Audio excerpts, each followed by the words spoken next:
Welcome to the Enlighten Up podcast, where I am going to take you into a deep exploration of what it means to exist in this current reality. We are going to raise your vibes, open your mind, expand your heart, and dive deep into the wondrous mysteries and possibilities of this lifetime.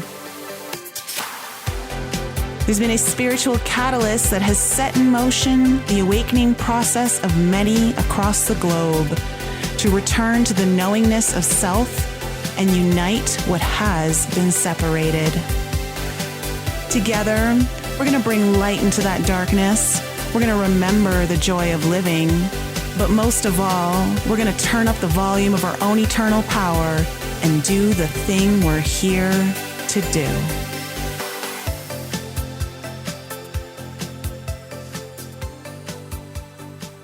Hey everyone, welcome back to another episode of the Enlighten Up podcast. This is going to be our rundown of the full moon in Aries. And of course, as always, I am joined by the beautiful Mary Dusina, who is our Scorpion queen.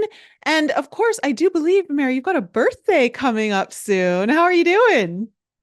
Good. Halloween, and the dog I rescued. I have to mention my diva daughter dog. She was a not wanted dog, and the guy that I got her from in 2018. I've always adopted dogs, and I never got to know their birthdays because it's rescues and cripples and all that my whole life, volunteer work and all that. So when I got over to his house, he was going to get rid of her. Of course, I had to get her fixed and get her shots. And I said, "So you have the dad and the mom?" And he said, "I do." And I said, "So do you happen to know or remember?" Of course, I didn't tell him I was an astrologer. "Do you happen to remember when the puppies were born, since she's the last one that you're giving away?" He said, "Yeah, I remember." Now, he didn't know me from Adam. I just met him. He goes, "Yeah, she was born Halloween night." And I'm like, "Yeah, that's my dog." That is your dog. My whole life for 3-4 decades, I've rescued the dogs with the 3 legs or the ugly dogs or the black dogs that nobody wants at the shelter. For the most part, I think that shifted. And then the one dog, because I don't breed dogs. I don't do it. It's fine. I'm not judging anybody, but I take the unwanteds. And then my good karma was, as I got her, and he said, "Yeah, she's born on Halloween night." And I'm like, "Yeah, okay, fate brought us together." Yeah. Yes. I'd never had that breed before or anything. So thank you for the birthday wishes for Lulu and myself. Yeah, put a little Halloween hat on you, a little witch's hat on. Lulu. Oh yeah, she dresses up. I'll send you pictures, Nicole. She dresses up. You're gonna laugh if you want to have a picture. Yeah, I'll send you some pictures of me in the witch hat and her witch hat. And honest to God, she was wild and scared because she was a backyard dog, right? And I trained her without food to sit, and now she's a border collie, blue heeler mix, and she actually sits like a little Scorpio bitch can. She actually sits and poses, and I'm like, "Where'd that come from?" Oh yeah, I can put chains on her, hats, put a little Dollar Tree kind of jack-o'-lantern pumpkin bag, or she just sits there and doesn't move or anything till the picture's done. And I'm like, "Yeah, that's a gift." Oh, look at that.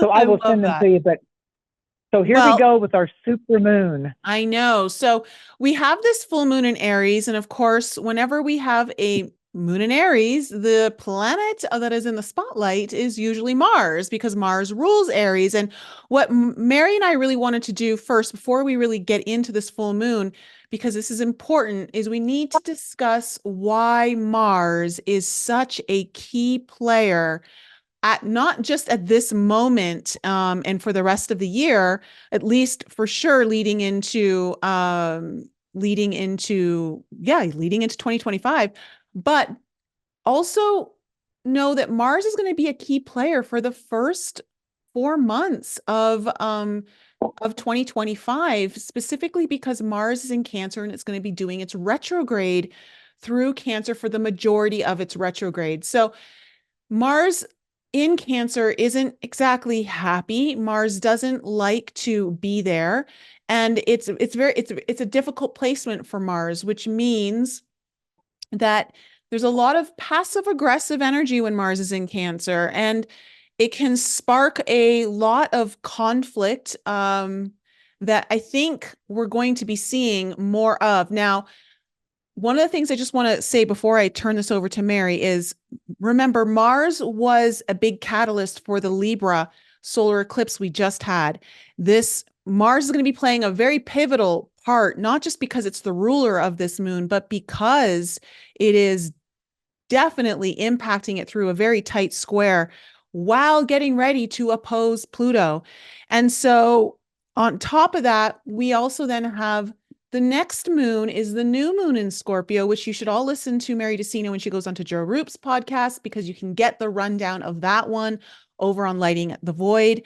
But, Mars is traditionally the ruler of Scorpio. And so Mars is really a key player here. So can we talk, Mary, first just about Mars and why we need to be paying attention to this planet and what it's doing?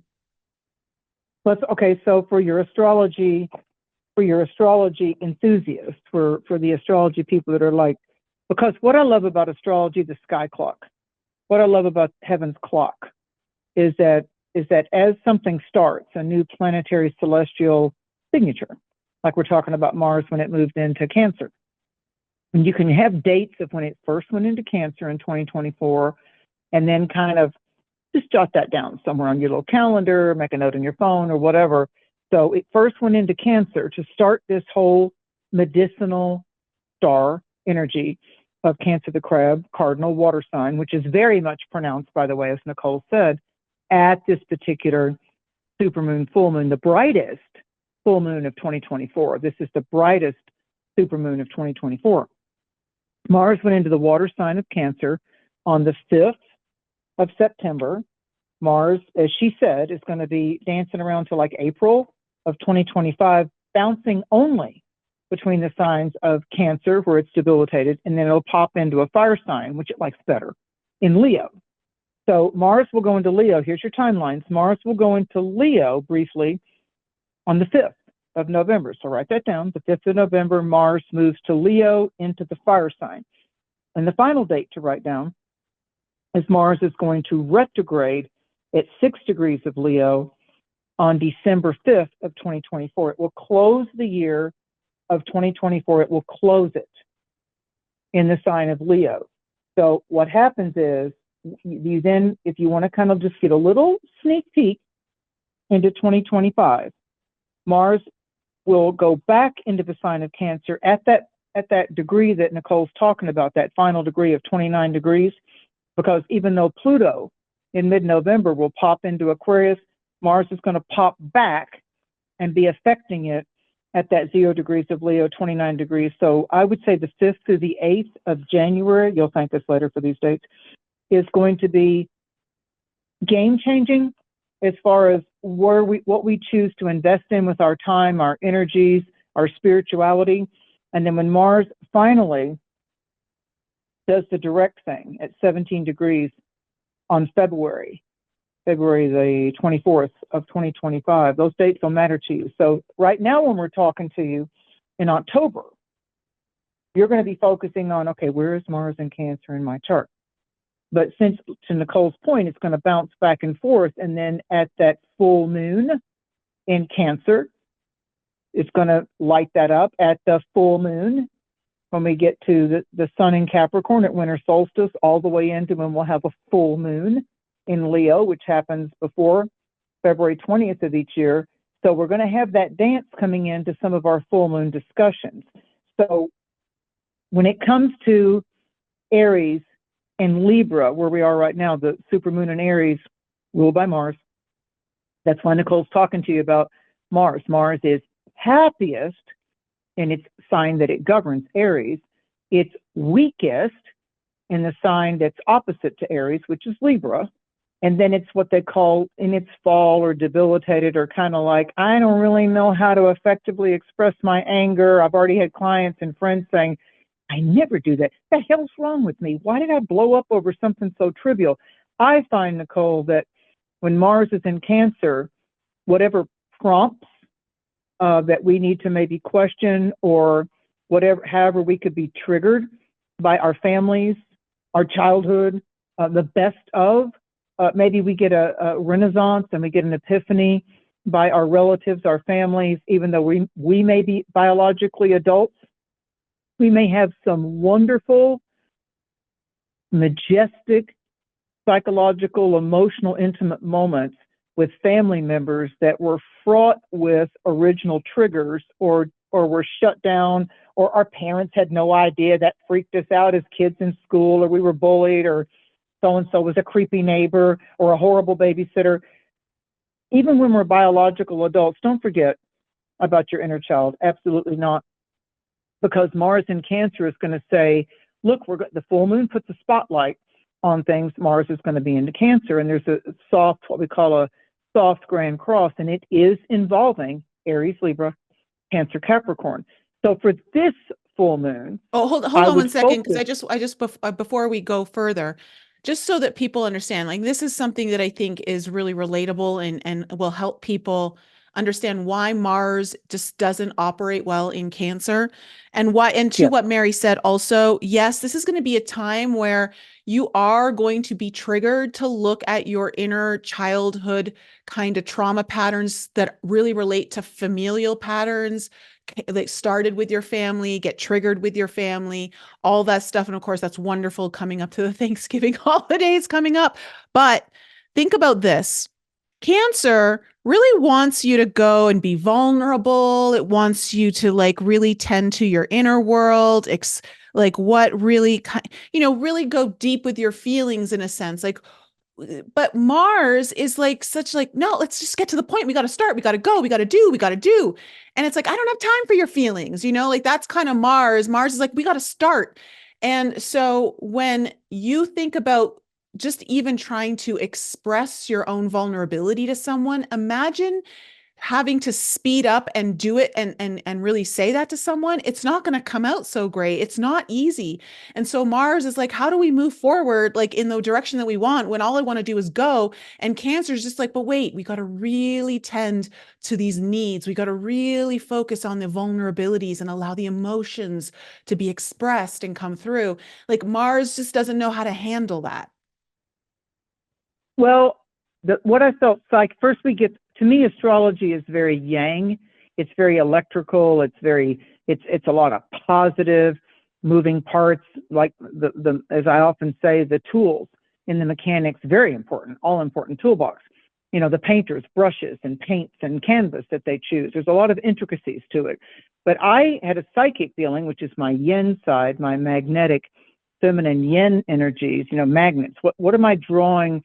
What are the downloads that I'm drawing from the sacred divine presence about this particular transit of Mars in Cancer? Because it hits all the signs within a 2-year period. What's different about this one that's going from autumn of 2024, ultimately all the way, the 2 signs of Cancer, Leo, all the way into the April exodus of 2025? I had a really warm, fuzzy feeling that what normally could be our known triggers from families and kids and our family of origin, the bloodline type of a thing, I felt that there could be a lot of baptism and resurrection and cleansing. Cancer, the crab, like Pisces, the oceanic signs. It's like we're going to the edge of the ocean.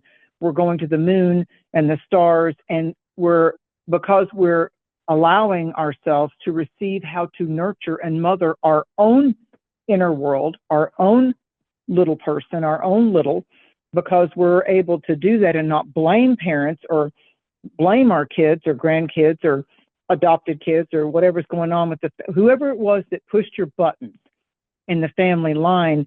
My psychic sense, because of until the 17th, Venus in Scorpio, is at this moon, and then Mercury bouncing around in Scorpio on the 22nd, the sun going into Scorpio. If we lean into this a little bit and realize Mars can push the other person too. We may see them, we may see the other. That's what Libra's about, our relationship with the other. And that solar eclipse that happened at the new moon in Libra, it's our relationship with the other. And to Queen Nicole's point, at that eclipse, which blooms out over 5 to 6 months from October 2nd, the other is also, how are we doing with our other selves, our chosen mask that we put on. I'm not ready to deal with that. I'm going to confront that. I don't know about that. I believe that Cancer, and like Libra, wants to be a soft sign that can bring us answers without tragedy and drama. And I believe that if we take the Libra Cancer posture psychically, if you can look at not just the Libra people that you know, not just the Cancer people that you know, if you can just study what are the energetic frequencies of the energy of our fourth sign. So if Mars is in that sign and you want to know how best to be creatively constructive with your temper or your temperament, like there's destructive anger, and then there's constructive creative outlets for when something triggers us or gets us angry. We are in charge of that. We control our other within our psychological and mystical and higher self nature. So my advice, my suggestion, it's what I'm going to do, because I'm in that soul classroom and the story map classroom along with you. We're just at different points on the wheel, biologically, age, stuff like that, genders, all that. So what I want to do is, how might I dual? It's dual. How might I love as the mother and father, spirit, self? How might I protect, embrace, and nurture my beautiful inner child that may have gotten stifled or hindered or held back or was rebellious and bold and just went her own way alone? How might I let her know with this transit that you are protected? I've got your six, I've got your back. And how might I not get on the defensive? How might I be blessed by this celestial information and realize that I don't have to be passive aggressive, nor do I need to tolerate passive aggressive. Instead, I've often learned it's sometimes if somebody starts to trigger you, and we're assuming, you know what the initials of assume can be, don't make an ass out of you or me.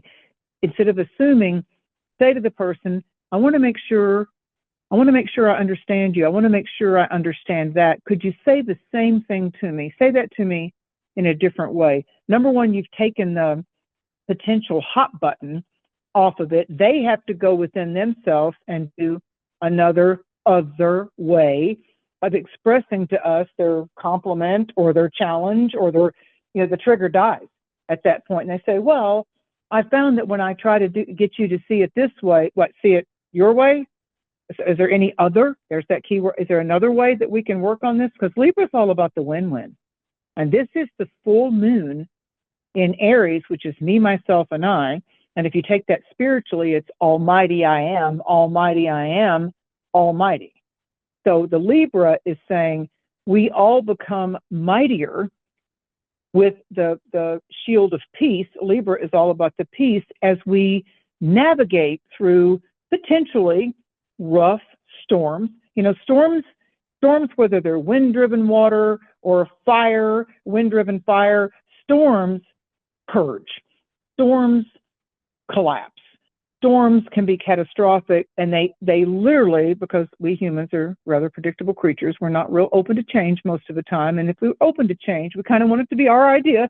So these sudden events in our life that can collapse something, flood it, burn it down, take it from us, or alter our life path.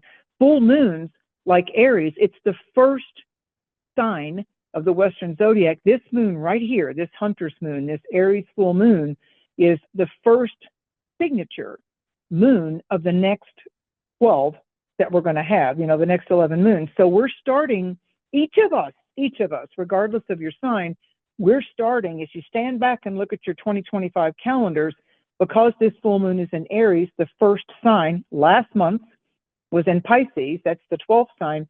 We are now subconsciously, emotionally, psychically, personality-wise, ego-wise, this Aries moon is saying, where might you embrace with a soul dining experience your other self? When people say, I want to know my higher self, I want to connect with my guides more, I want to be with my guardian angel, I feel like I've come from abuse, I feel like I've ascended that, I feel like I'm really ready to let go of patterns and beliefs that no longer serve my higher good or my best, better self. That's what I'm seeing can be the top echelon of this experience, of this Capricorn, Cancer, Libra, Aries dynamic. Yes.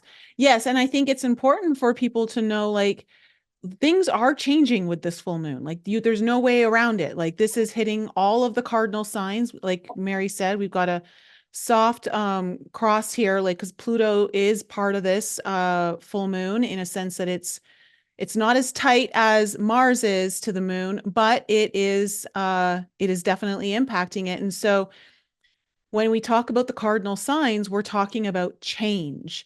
Things are Yep. changing.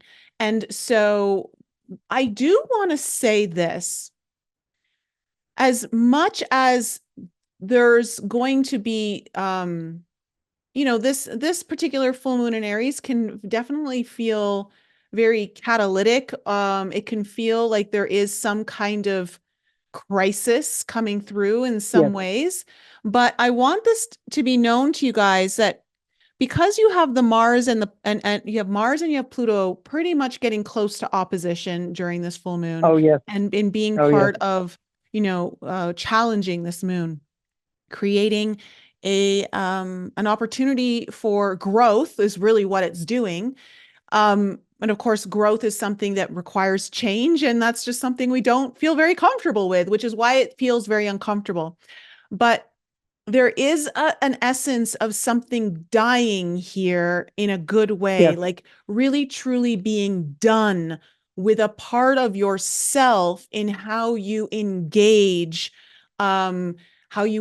others, engage other people in your relationships. Maybe it's your family, but there's something, like Mary said, there's something very healing about this full moon in Aries, because it's really forcing you to choose, like, okay, do you want to go back to the old patterns, or are we ready to let those die and be reborn, as Mary said, in a new way?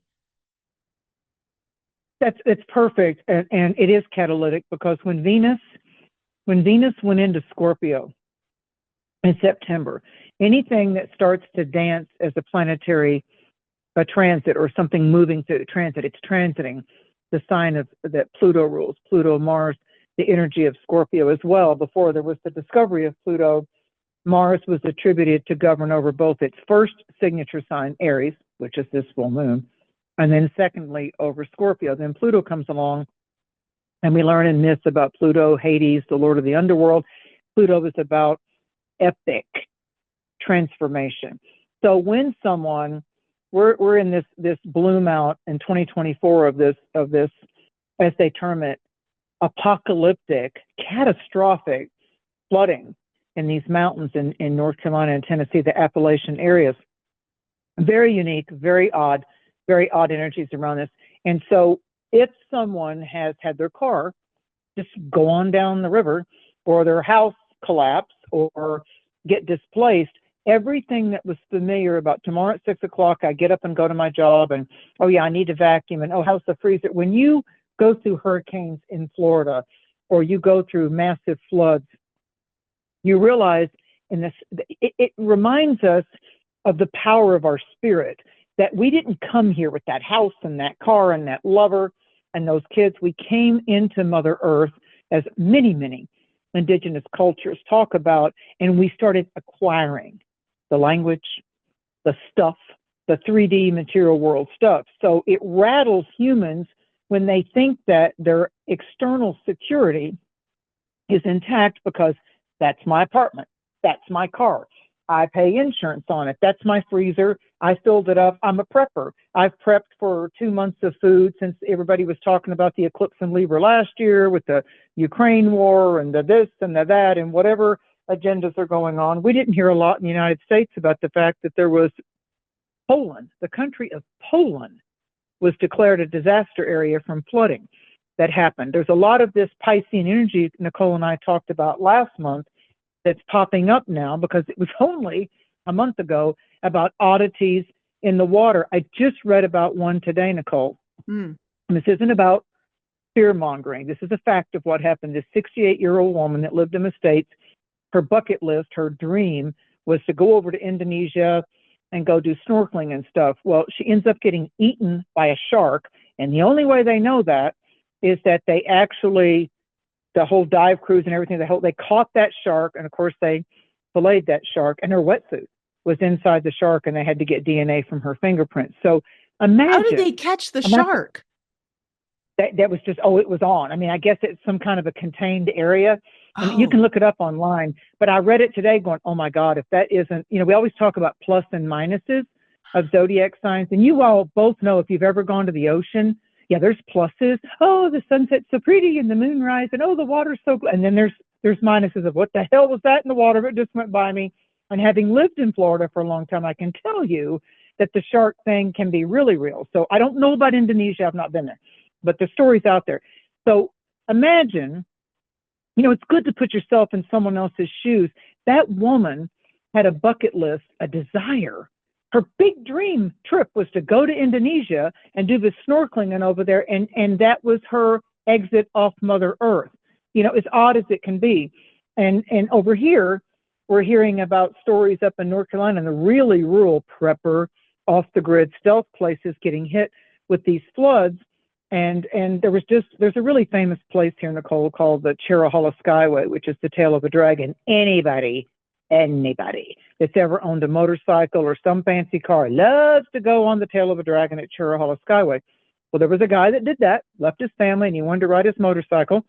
And so he was riding around on the dragon.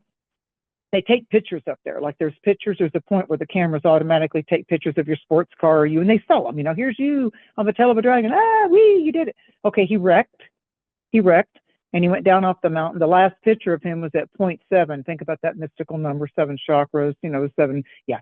So he wrecks, and he goes down the mountain. When the Tennessee wildlife agent found him, the guy stopped and he went down. Of course, he probably just had his revolver. He had to chase a bear off. And apparently the guy had succumbed from his injuries. But once I'm looking at these odd animal symbols, and the bear was trying to, of course, protect that meat. So he shooed the bear away 3 times and it didn't work. So he went back up to his patrol car, got a rifle, killed the bear.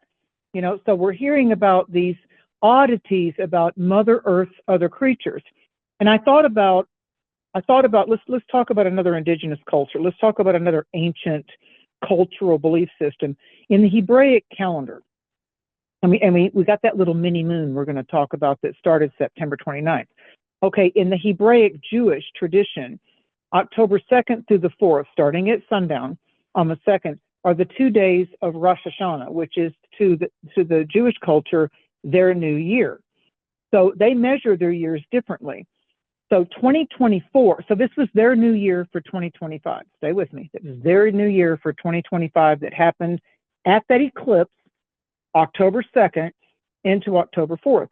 So 2024, which ended at sunset on October 4th for the Jewish beliefs, was the year of the door, the doorkeeper, the door. So you think about doors that open in our life, doors that close, exactly to Nicole's and my point about rapid doors closing, new doors opening up for you. The potentials with Aries full moon, supermoon are infinite. So as we go into the new Jewish year of 2025, which in their measurement is called year 5784, is their 2025. It's the door has opened and the voice of God speaks. So our higher self, the Almighty I Am. And then we had the comet, C2023A3, Tushushan Atlas, that became visible the 1st to the 9th of October. Then we've got that mini moon that stays with us. I think it's until November, mid-November, that came in on September 29th. We have the Orionids meteor showers over the 20th, 21st that are supposed to be over 20 meteors per hour. So there's so much going on in the heavens. And to ancient astrologers, comets were a big deal. Eclipses were a big deal. So we've got all this technical know-how and we can calculate this, but to the people that relied on the earth and the sky, the comets, the constellations, and eclipses were a big deal. Let me remind you, the eclipse that happened, that lunar eclipse in September at the full moon, blooms out a minimum of 87 to 90 days for 3 months. So Nicole and I both have our feelings about from that point, from that latter point, that 17th, 18th of September of 2024, for the next 2.5 to 3 months, it's going to be intense. It's going to be very intense. And I see it as, whether we like it or not, it's just like as little kids, like, okay, you're going to go to school now. No. You got to go to church. No. So the little kids got to get out of the woods, off the beach, off the playground, off its video games. And all of a sudden, we are being presented with the lunar eclipse in Pisces saying, this is baptism, this is communion, and this is resurrection, and it's protection of your higher self. You are being leveled up. It's kind of like the old hide and seek game. Ready or not, here I come. Who's going to be it? We're it, and we're also playing the game of no more hiding. We are the seekers. We are allowing, and as I said to Nicole when we first started the show, there was 2 words that kept coming to me: receive it. Receive this heavenly uptick. Receive it, like she was talking about. You're not only releasing, you're receiving. It's like if a soldier got his new marching orders or assignment, or we're going out hiking. We go out with enthusiasm and our liquid, our water, and our hiking pack and all that. We're going to receive what nature wants to show us for the day. And so this is about heavenly signs and wonders. Heavenly signs and wonders. And one more point about the Judaic time. So once they have the new year of Rosh Hashanah, and I've leaned into this, Nicole, for the last 4 years. I was not raised Jewish, but for some reason I've been attracted to this. There are 10 days that happen, and they're called the Feast of Trumpets, and they're called the 10 days of awe, A-W-E, the 10 days of awe. And it completes as they get to Yom Kippur. And Yom Kippur literally means the Day of Atonement. So to people that follow that belief, they have their new year, Rosh Hashanah, which happened by October 4th. And then from that October 2nd to the 4th, in that time, we start the 10 days of awe. And there are literally heavenly signs and wonders that happen to that through October 13th. So we've just released from that. The horoscope is extremely intense over things that were triggered over the 14th and the 16th of October, the Sun square Mars, as Nicole was talking about it, from Libra to Cancer. Venus opposing Uranus in the late degrees of Scorpio, Taurus. Nicole mentioned that. That's about our things. That's about our investments. That's about, does it own you or do you own it, type of a thing. Remember, we're talking about Libra, the other in our life. What's the other relationships in our life? What do we declare and deem to be a significant other in our life? Our beliefs. That becomes a guidepost of what we'll do, what we'll say yes to, and what we'll say no to. So we've got this energy of the moon, coming in last month with Saturn and Neptune in Pisces, and now we're having to look at what are the external or the others and the other things that seem to be coming around us as signs and wonders to garner our attention. So those are course correction points. The big mystical thing to me is that this is not a cycle of loss and just chaos willy-nilly. It's a cycle of what we are to release, because there's such a majesty of what we can now experience, whatever your age, whatever your financial or relationship status. There's going to be doors that close. There's going to be relationships with this supermoon in Aries that have served their purpose. That doesn't make it a mistake or a bad thing. That person, that intimacy, that relationship, that body-to-body contact, that psychological dance that you did, whether you were passive aggressive and they were narcissistic, that whole equation strengthens us. And ultimately, that's why they have famous sayings like hindsight is 20/20, because you look back on it and you go, you know what, that experience was tough. It was a crisis point.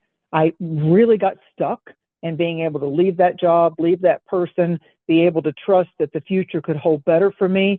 And I think that when we have a loss or something literally pulls the rug out from under us, you come back with such of a resonant gratitude, such of an appreciation of what you do have. And earth isn't promised to be some, as they say, bed of roses. There's going to be thorns. There's going to be, sometimes there's drought. Sometimes there's emotional drought, psychological drought, floods of emotion and floods of anger. And this full moon in Aries is saying, How are you doing with yourself as the director of all this? Yes, and I think, what I really feel too for this moon is, well, we have to talk about, like, it's conjuncting Chiron. So this Oh, full yeah. moon is very close to Chiron in Aries. And Chiron is the wounded healer. And so it is putting a strong emphasis. What is a full moon? It is illuminating something for us, right? It's coming into full view. And so something about our deeper wounds is coming into illumination. And because there's this beautiful mutual reception between Mars and the moon, Mars being in Cancer moon sign and the moon being in Aries, Mars' sign, there's this interesting conversation that's happening that I feel for a lot of us on the relationship axis of Aries and Libra, because the sun is in Libra opposing this full moon, that you are being asked to really reflect and really look at, are your needs, which is very Cancer, right? Very moon. Really, are they being met in your relationships? Are you allowing for your needs to be met? Are you asking for your needs to be met? Are you meeting the needs of your most important relationships? These are things that I think are going to be coming up for something for us to look at, because this feels like a moment in time where you can really shift away from the old patterns of what you as the child grew up with and allowed to control you from the subconscious mind in your relationships, and say, you know what? I'm no longer the child. I am the conscious adult, and I'm not going to wait for someone else to make it better for me, AKA the child waiting for the adult to come in and make it better. But I am going to actually make the change happen now. I am going to be responsible for my needs being met and making sure that I'm communicating that to my partners, to my important relationships in a way that really reflects this newer version of me, where I'm willing to Yep. let the old parts of me die, Pluto energy, right? And be transformed and reborn into a much healthier way of communicating and creating harmony and balance in my life through my relationships.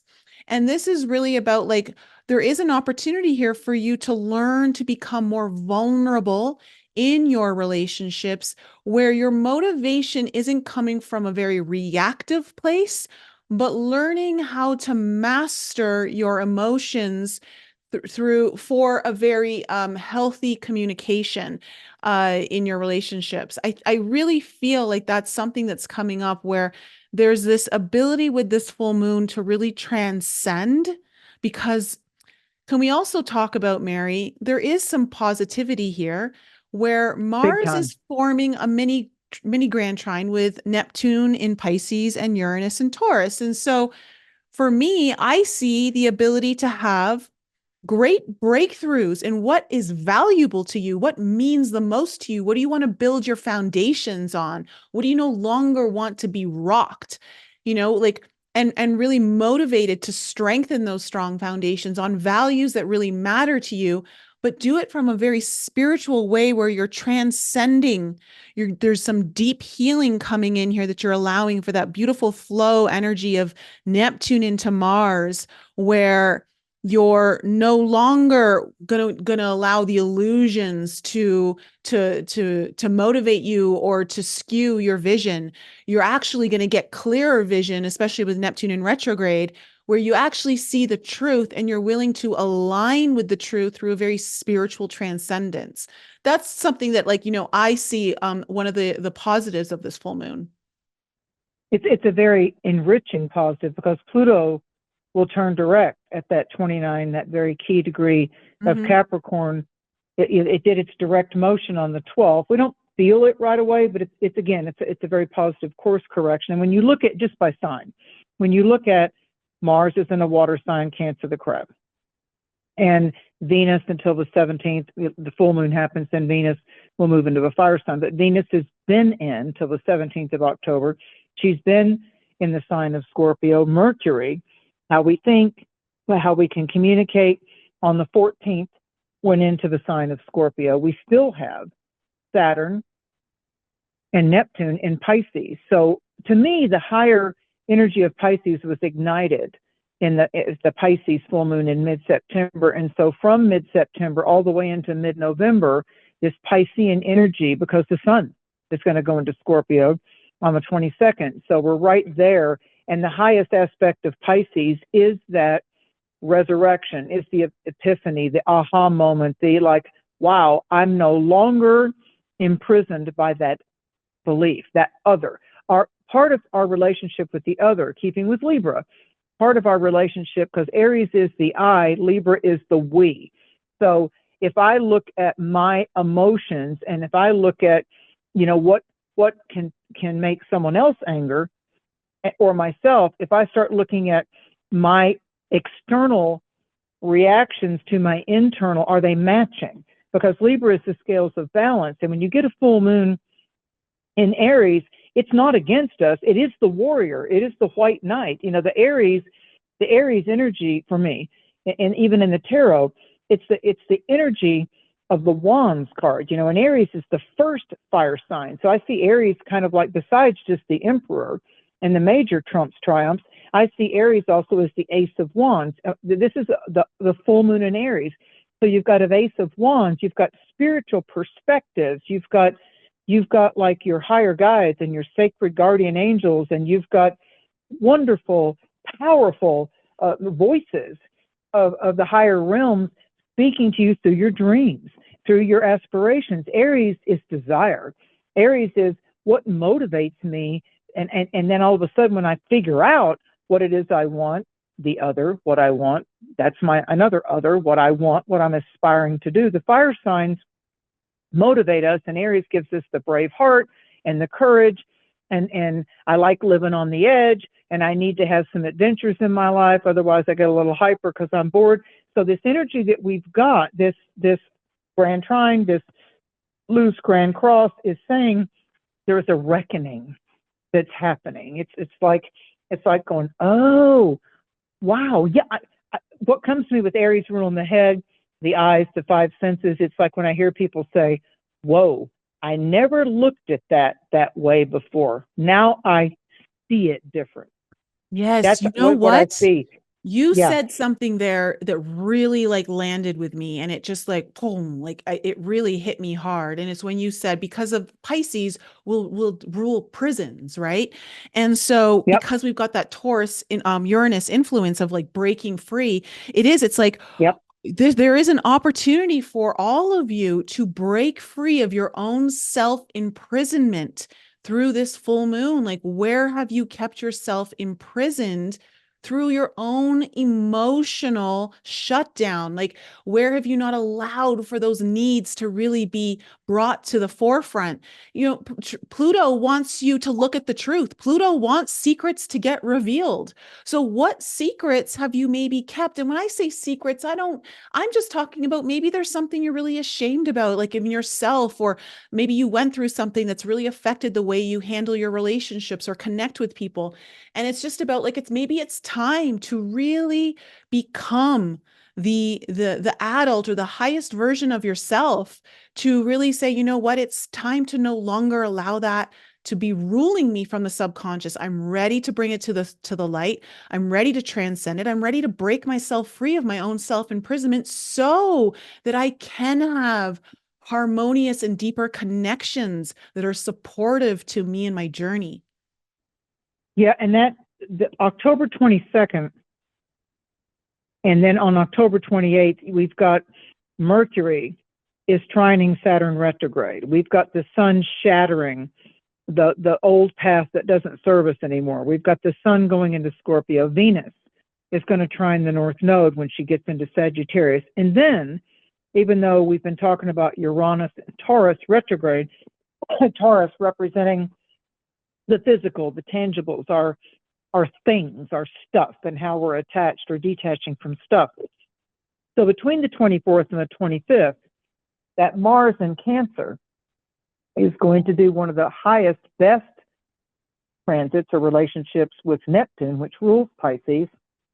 even though Neptune is retrograde, Mars will trine it over the 28th. And as we come into Samhain, as we come into All Hallows Eve, those last few days of October, whatever we needed to look at strongly from the annular Ring of Fire solar eclipse back on October 2nd, I believe that lands and arrives, and we're patting ourselves on the back by the 30th of October when Mercury opposes Uranus retrograde, that Mercury Scorpio Uranus Taurus dynamic of like, you know what, that doesn't own my mood anymore. I am so glad that I was able to at least look at it with a fresh perspective.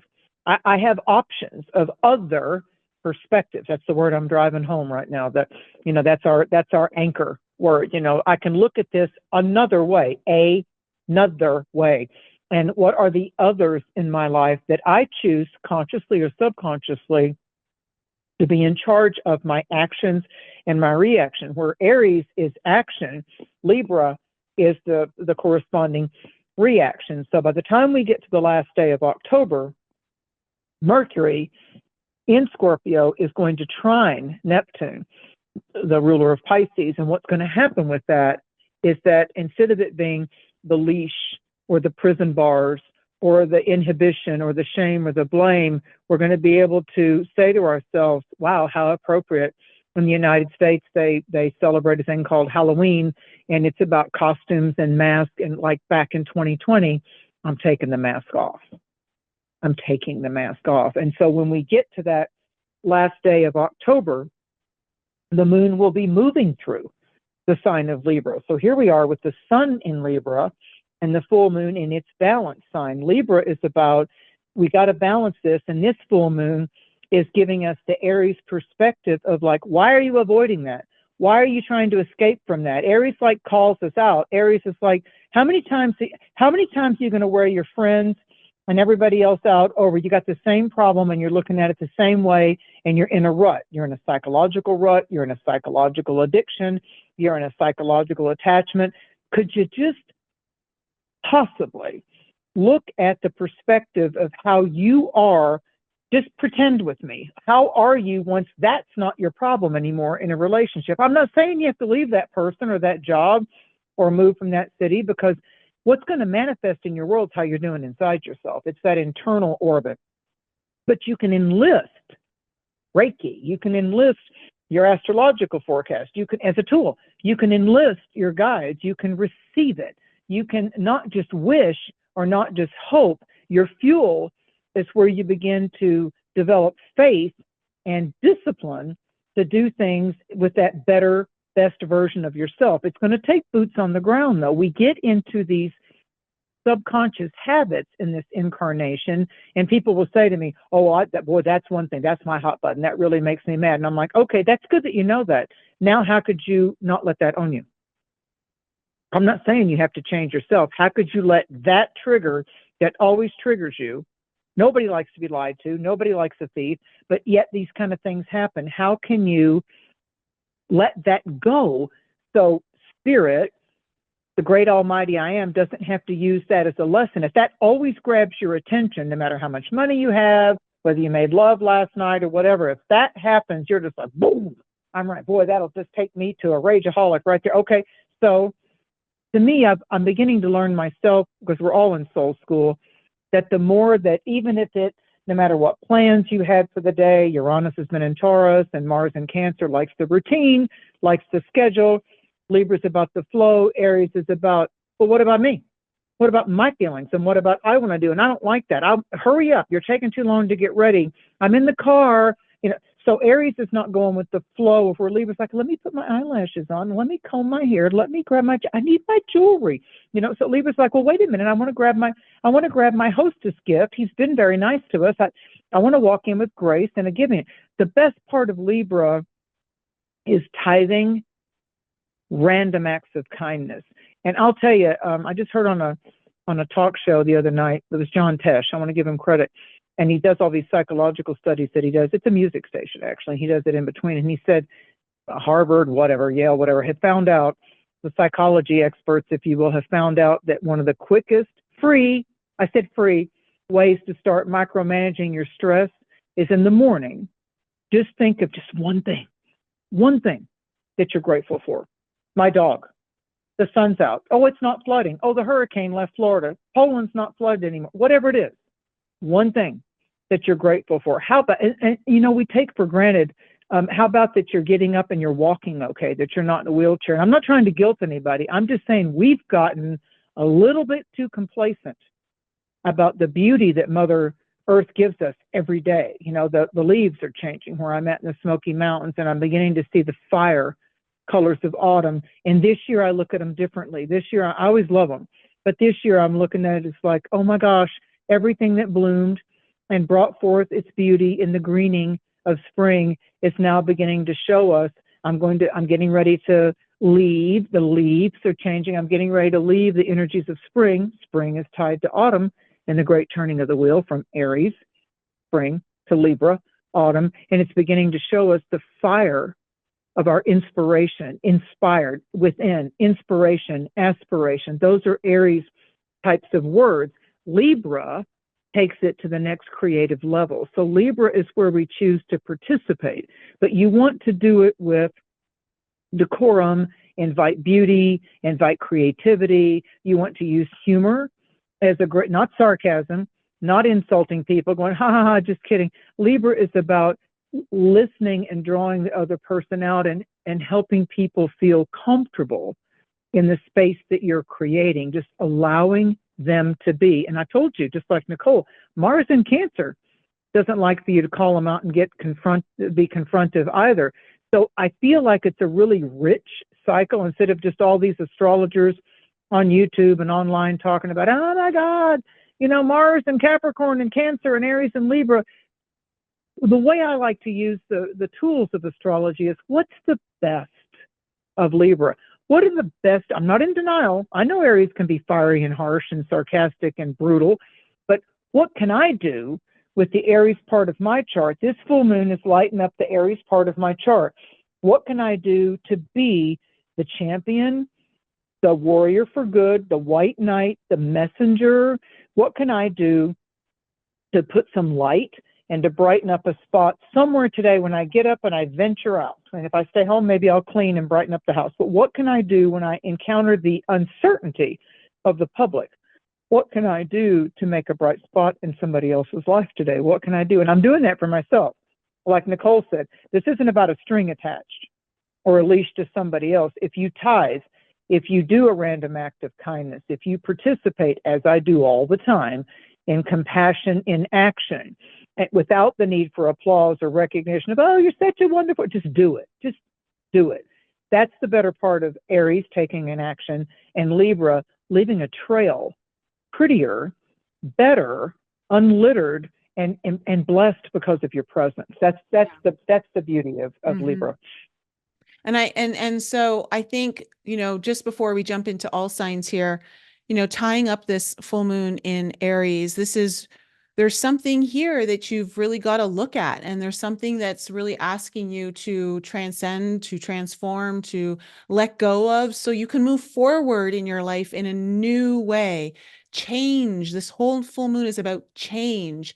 And I really do feel like, you know, Mary really hit the nail on the head there. Like, it does feel like there's some sort of imprisonment that you're breaking free of here, you know, that you're no longer tethered to, and freeing yourself. And again, because the moon is so tightly wound up in the energies of Chiron, this is about like your deep wounds that you felt tied to, tethered to. It's about finally letting go and having a very deep healing from this full moon in Aries. And so, Mary, if there's anything else you'd like to say before we move into all signs, like, please do.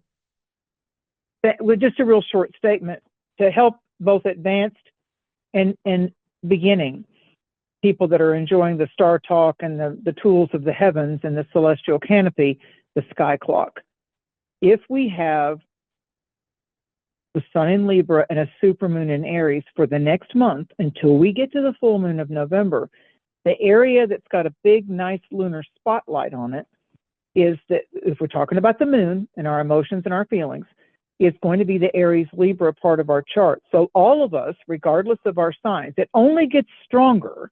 This full moon's like at the 23, 24, 25 degrees of Aries Libra. Sun's in Libra, moon's in Aries. It's really strong for the 4 cardinal signs, as Nicole said, that are born toward the end of their sign. So like you late born April Aries and the July Cancerians and the January Capricornians, toward that right before it changes, that week before it changes to the next sign. And so the later and the Libras that are born at the October point, where we're like right now, so the Libras that are born, the 16th, 17th, 18th of October, and then the 17th, 16th, 18th of April, and then the 16th and 17th of July, and then the 16th, 17th, 18th of January. Those birth dates kind of are a little stronger for those 4 signs of Aries and its opposite Libra, Cancer and its opposite Capricorn. But the Libra Aries is in 2024, not when you were 5, not when you were 28, not when you were 17, not when you were 50. 2024 Aries full moon is saying, what do you want to emotionally receive? And as you receive the blessings, as you receive the epiphany, the baptism, the communion, the leveling up, the quickening, as you receive that, we're going into the next 12-month period of what you would like to receive. It's okay. Don't feel guilty about asking Great Spirit, asking of great mystery, asking and allowing of your higher self and your angels.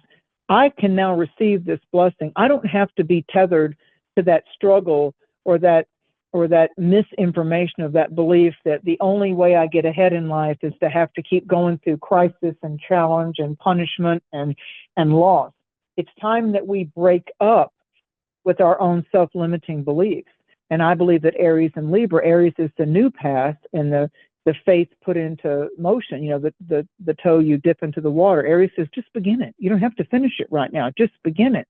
But we go into the final Aries eclipse in Mars of 2025. So by the time we get into next year, as we cross into the new year, we're going to be focusing a lot on the Virgo Pisces areas of your charts when those nodes change. So this is the finishing up of an 19-month cycle that all of us have been dealing with the North Node in Aries and the South Node in Libra. And it ties back to 19 years ago. So we're completing in 2024 something that was kind of really grabbing our attention in 2003 and 2005. So that's another little note you can make with yourself, that we're graduating this 19 month, almost 2 years cycle completely wraps in March of 2025.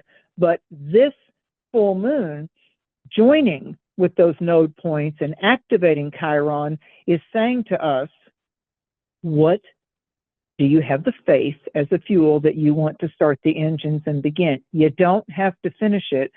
Just fill the car, start your engine. Love it. Love that. So that being said, Yes, ma'am. We'll move into all signs, and we'll start with Aries. So for you, Aries, you are in the lunar spotlight. The new moon that happened on October 2nd, and you have to include that because normally new moons are times of beginnings, and we have that from new moon to new moon cycle of what are we supposed to begin. When we had that Ring of Fire solar eclipse, Aries, there could be a reason that you take a space from a relationship, because that solar eclipse at the beginning of October did put light on the areas that you either are disgruntled with, or you're finding discomfort with, or you're questioning yourself going, is it me? Am I bored? Is it me? Let me take this back to myself. Always good, Aries, to take it back to yourself. So is it me that's a bit frustrated with the relationship? Let me do my work first, but let me also have authentic transparency with my partner, because I'm an Aries and it's Libra time of the year. And that has everything to do with the sunset of my chart, my 7th house, that's saying, to thine own self be true, physician, heal thyself. Maybe I could lean in and be less pushy, less frustrated, less resentful.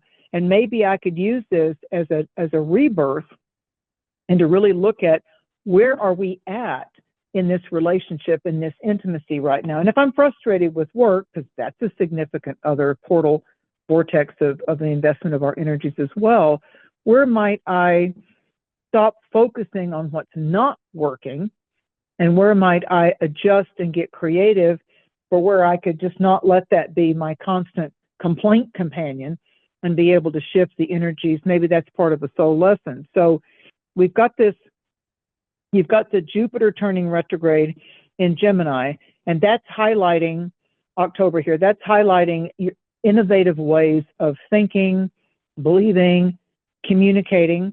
You know, we've got the Pluto turning direct. That's up at your 10th house, Aries. So a lot of what's happening with that is that you're reframing what it is that you want to invest your precious life force energy into, whether that's making money or the people socially you're hanging out with, the things that you do when you go out and meet up, greet up, social things. So Aries right now, it's normal for you, Aries, to be focused on the status and the healthiness, or not, of a relationship. So Aries is beginning to redefine with this full moon. It's a great time, Aries, for you to look at. Maybe 5 years ago, this was the number one most important thing for me to have in a relationship. Maybe back in 2004 and 2005, that was my goal in my relationship seeking, what I would allow and what I would push away. I believe that's getting redefined right now.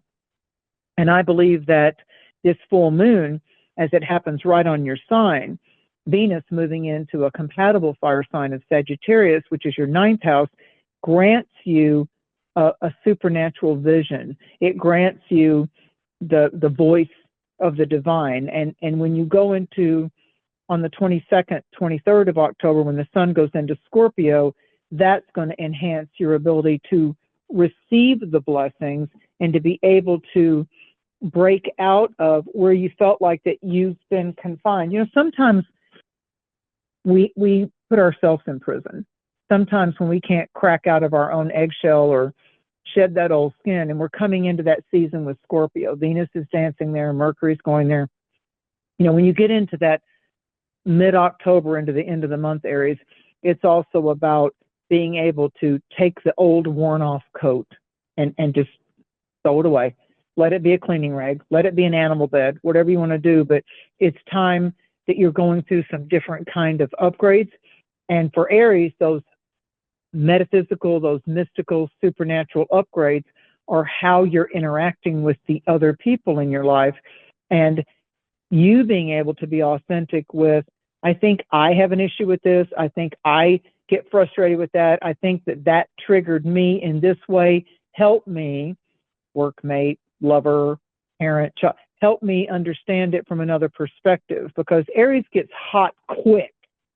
You know, they get really hot quick, and the words fly out. So I would say to you, Aries, allow that pregnant pause. You know, allow yourself to stop and breathe. Mars is in Cancer.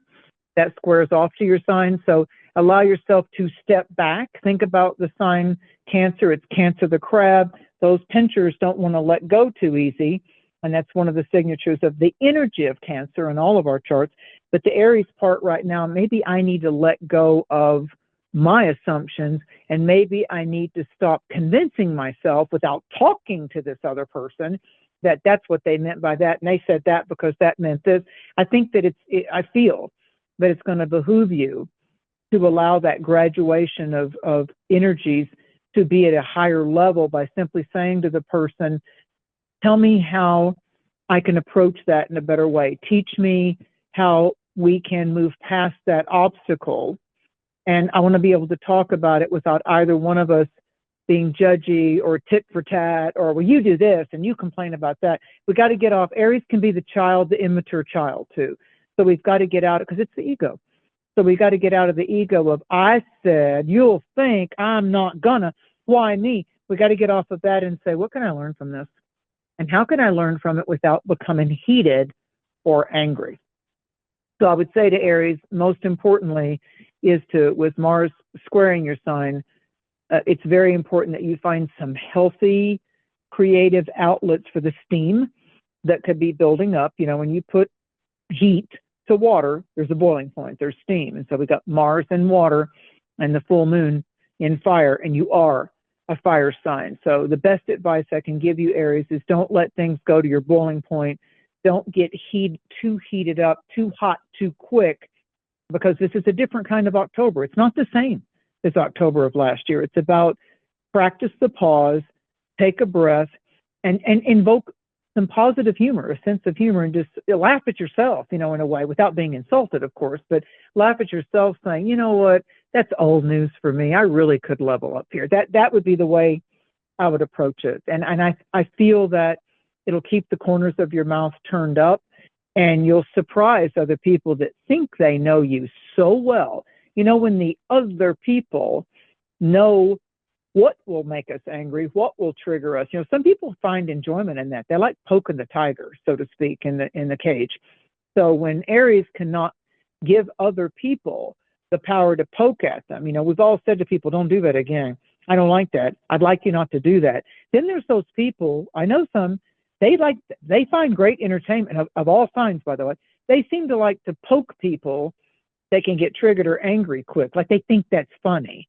And they'll find out real quick that's not funny with a Sagittarius or an Aries or a Scorpio type of, or a Taurus even. It's like, that's not funny. Don't poke at me. There's all kinds of ways that we can have recipes of success in our togetherness, but I'm going to move away from you, and you're going to get a lot more time alone if you get stuck on the fact that when I'm starting to get aggravated, that you want to add fuel to that fire. So Aries, if you can look at what is fueling your fire, and you can take back and manage. I don't mean control as you got to control everything, but if you can manage your fires of desires and let them rise more into, that's a creative inspiration. I can handle that better now than I used to. I think it's the big win for you. And I'm spending more time on Aries because Aries and Libra are in the spotlight right now. So they need that extra attention. And I really feel that Aries and Libra and the Aries and Libra areas of our chart can be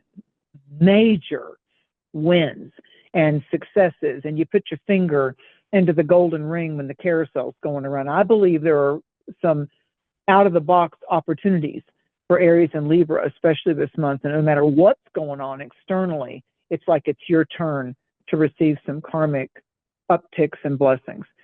So for Taurus, the Aries full moon is in your 12th house. I've got 3 Taurus clients that come to my mind and a Taurus friend, and they're all finishing up some kind of wellness issue, or one of them had to have some surgery they're kind of putting off for the last, there we go, 19 months, almost 2 years. They were kind of micromanaging, you know, some vertebrae and some joint pain and stuff like that. And two of them had surgery done on the lower back to finally be able to heal from it. You know, first, when we think we got a problem, most of us, no matter what our sign, likes to kind of avoid going under the knife or the laser, so to speak. People will jump to Botox and facelifts and boob jobs and things like that, and weight loss surgery, but they kind of go, when it comes to, you know, surgery that might have to do with scary clown stuff. So Taurus people, this full moon is a super moon in your 12th house. Rest, recover, reset, rejuvenate. The lunar eclipse back on October 2nd, Taurus hit your 6th house. So it's about, Taurus does not like their routines interrupted. They like to be able to kind of plan things, take the notes, get the receipts, look at it all over again. So the new moon triggered, are you okay with your wellness, your nutrition, your dietary habits? You know, are you more allopathic or naturopathic? So Taurus, a lot of Taurus I've talked to have been, for the last 6 months, beginning to shift their dietary choices and their nutritional habits. They're reading ingredients. They're wanting to work on better states of wellness. That's right in sync with both the eclipse that spans out for 6 months, Taurus, that was at the beginning of October. So we're going all the way into spring, Taurus, without you keeping to that, a healthier, holistic routine. What goes into the body, the types of creams and oils and lotions and things you do, how you condition your hair, how you take care of your skin. Sounds trivial. it seems to be a forgotten art until it's not, until there's something that goes wrong. So I would continue to pay attention to prioritizing my wellness and putting better types of natural things into and onto my body. And this full moon in Aries hits that 12th house. So wherever there might be, you feel like a captured dog in a cage at the shelter. You feel like you've got sometimes the body is lively and wonderful and the touch feels good and tactile is great until it isn't, until you have pain or until there's something wrong, or you get frustrated saying, oh my God, I'm only 40 and I'm walking like an old man, because my knee hurts, or whatever it is. We arrived at all of that by the different ways we love to wear and tear our body. Our May I physical temple. just offer, just because as a Taurus sun, it's definitely something that came up for me right before the Libra new moon.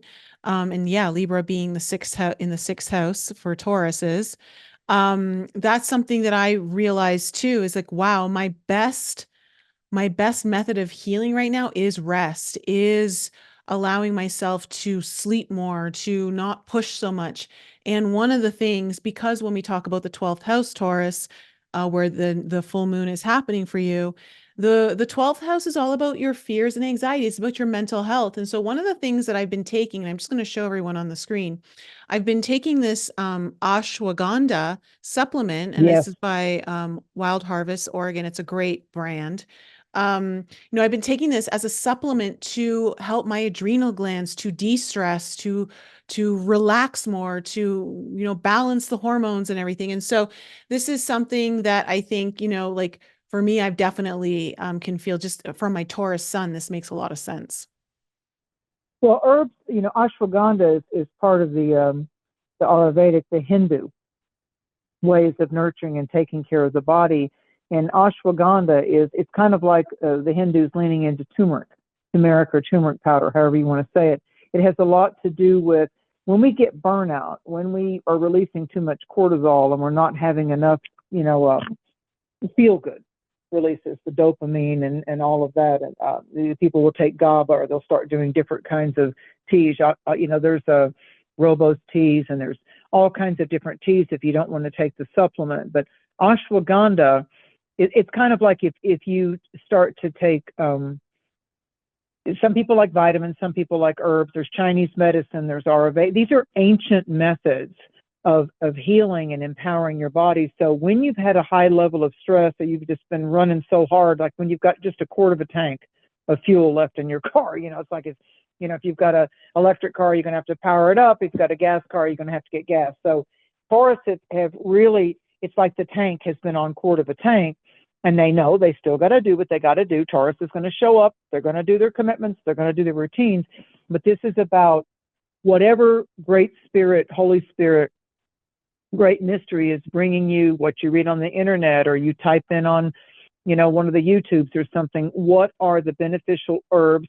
What are, like B12? If you get the methylcobalamin, that's good for dealing with stressors as well, if you go into the vitamin world. So there's really good immune enhancers that you can do. Astaxanthin is a great builder of the immune system. And for me, anytime I'm going into the autumn season here in the Northern Hemisphere, I'm switching. My herbs are switching, my meals are switching, I'm adding in different kind of herbs and different kind of supplements. And so that's a really good thing that you're doing, Nicole. And Taurus, I would strongly suggest that, because what's Scorpio for you, Taurus? It's your autumn balance to you being a spring sign. It's a really good time for you to care enough for yourself. Self-care. If we love and trust and attend to our own mental, spiritual, physical body, the body can become a beautiful temple of light and wellness and beauty, or it's a prison house of skin and bones and aches and pains. So this is that annual time for Taurus to really take care of yourself and do it, the nurturing actually in a mental, de-stressing mentally, however that is for you, and also putting some more fuel in your tank, kind of amplifying your own wellness routines is really good. For some Taurus, it might be, going to a spa. For other people, it might be taking a hike in the woods or under the stars in the moonlight. But it also involves food choices and supplement benefits. So for Gemini, that October 2nd solar eclipse hit your fifth house in Libra. Libra is one of your brother air signs. And so it had a lot to do with the type of energy enhancement you can get from being around someone younger than yourself. You know, if you're in your 60s, just looking at what the 30 to 35-year-olds are doing. If you're, you know, a 40-year-old and you don't have kids yourself and you get around somebody else's kids, one of your friends brings the kids to one of your lunches or dinners, and you just get amazed by that teenager or that child. There's something about the energy effervescence of someone younger around you, Gemini. It might be, you know, a cousin or a grandkid. It might be your own child, regardless of their age. But there's something about an energetic expansion that's giving you kind of a creative, positive spin from the ideas or the point of views. Gemini is always interested in the stories and the mental stimulation. And whoa, what a great idea! I could run with that. So that's been going on with you. And when we get to this full moon bloom in Aries for the next 2.5 to 3 months, it's in your 11th house. I do see your social choices shifting. I feel like that it helps you with Venus going into Sagittarius, blessing your right as this full moon's happening on the 17th. Venus is moving into your sunset or your partnership, significant other. Sagittarius is the polarity opposite sign to your sign, Gemini. So what it's doing is you've got that fifth house eclipse energy back at the 2nd of October, and now you have Venus hitting your 7th house, and you've got the full moon in your 11th house. So this is about what community groups, what types of personalities, what types of ideas, what type of creative blooms can really stimulate you. There's some financial adjustments. You might be doing some at-home projects or some improvements on the car or the boat or the deck or the whatever at the house, and there could be some kind of little setbacks that happen, you know, while Mars is in the sign of Cancer, because it can cost you money. So Geminis are looking at, is it worth it? Was it worth it? Do I need to not fix this up? Or what's going to be my cost factor of my expectation versus the amount of cash or investment of time and money that I'm going to put into this versus just, nah, the hell with it, I'm going to get a new one. So there's Geminis are weighing, do I want to get that used car? Do I want to, you know, paint that room? Or do I want to do something? So they're looking at, they could put a lot of time and energy into fixing up the rental or doing the improvements on the room and all of that, and realize, oh my God, there's a little bit of a setback. So don't take the delay or the pause or the redo. And maybe even Gemini hits the procrastination point. Those things can happen at a full moon where you just say, I don't want to deal with that right now. But I feel like what you're doing is you're deciding that you're going to take all of that mental jumpity spin over here, jumping bean kind of energy, and you're going to start to focus it. And as you focus it, then you're going to really see that the ideas that were orbiting and spinning in your head, you just got to pick your canvas, I guess, Gemini. You just got to pick how you're going to bring your sparkling, innovative design onto whatever it is that you want to busy yourself with. Geminis, they do better with busy hands. It's just, that's a hyper sign right there. And so the Libra energy favors you for that, Gemini. I think you just have to point your laser at what you want to creatively become engaged with. If you're a Cancer, yeah, here we go. Mars is in your sign. No matter what else is going on astrologically, when Mars is in your sign, the normal time for Mars to transit through each zodiac sign is about a month and a half, but then it retrogrades.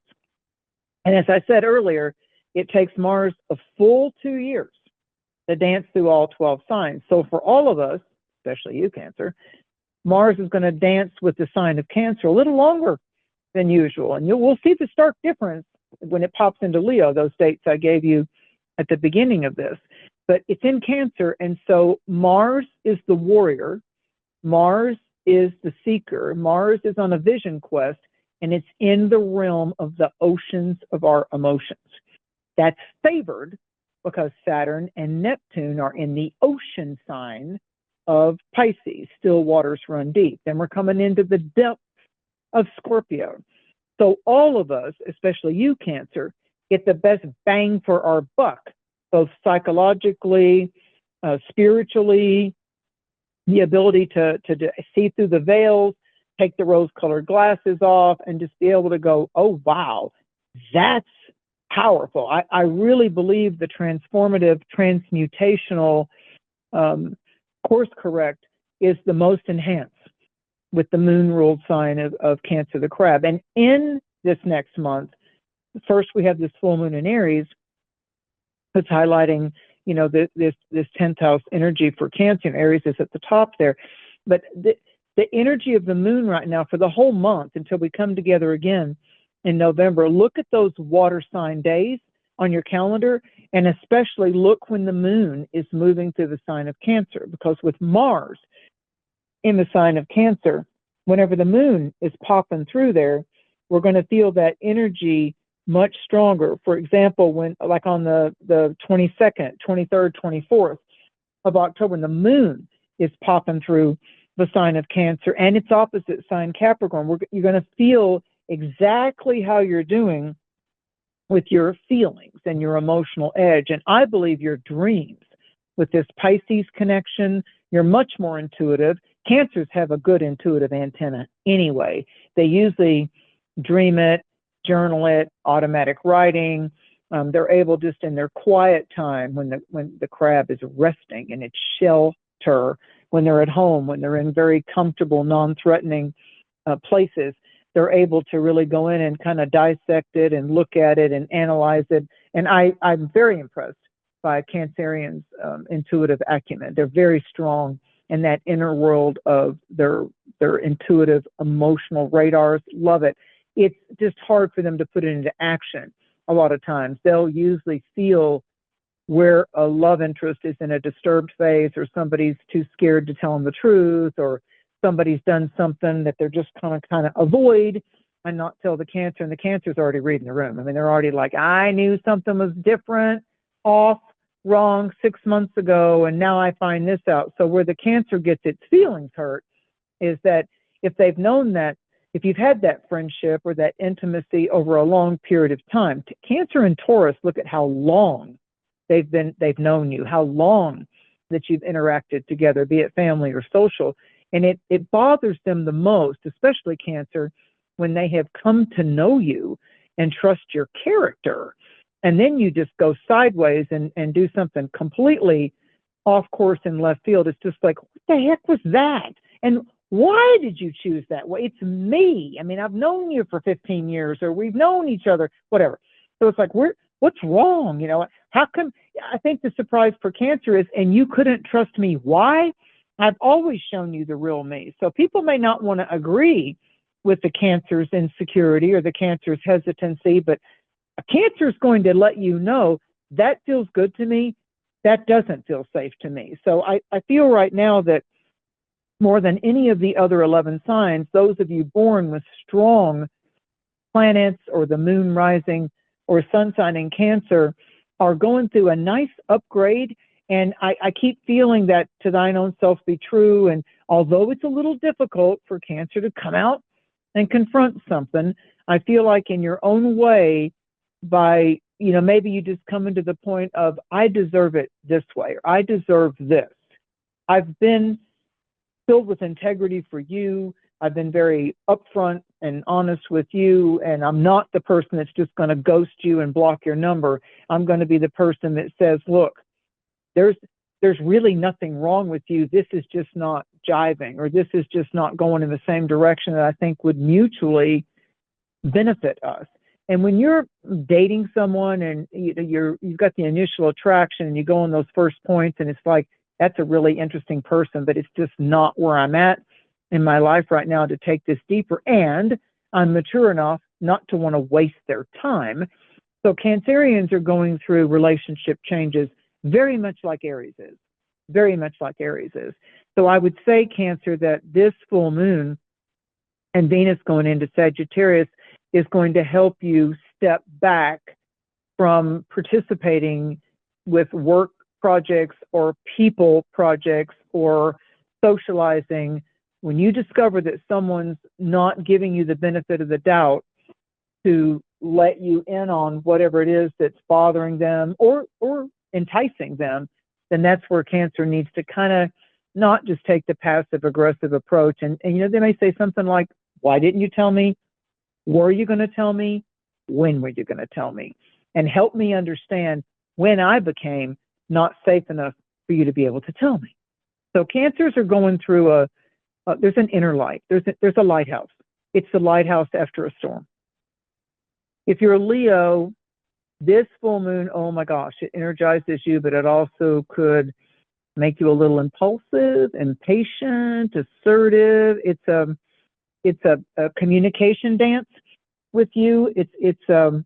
You've got a ninth house, so expect that, as Nicole was saying about her configurations, resting would be good for you. You've got this Scorpio energy.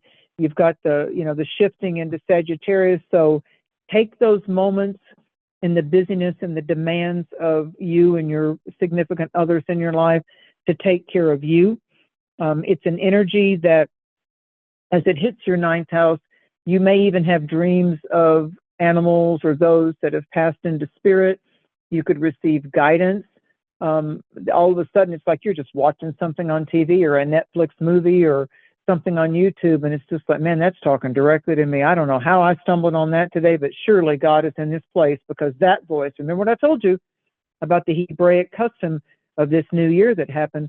The door is opened in 2024, and the voice of God, the voice of the Almighty is speaking. Well, ninth house is about higher mind and our connection with our higher self and great spirit and the great mystery of both our earth life and our heavenly guides. And so what's happening is that's getting enhanced for you Leos. And as this Mars is moving through your 12th house, it's kind of like a scrubbing of your inner psyche until Mars makes that little trip into Leo on November 5th on election day in the US. So right now, Leo, you might even find yourself looking back onto the past desires, the past adventures, people in your past that may be no longer with you or who influenced you in very significant ways in this life walk thus far. Like, why is it that you remember that teacher from college or high school or even elementary?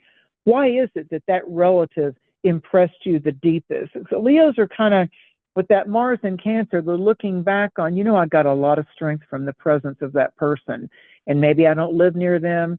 Maybe we don't communicate much anymore. Maybe they passed on into spirit. But thank you for the teaching that you gave me. And that really did give me some soul strength.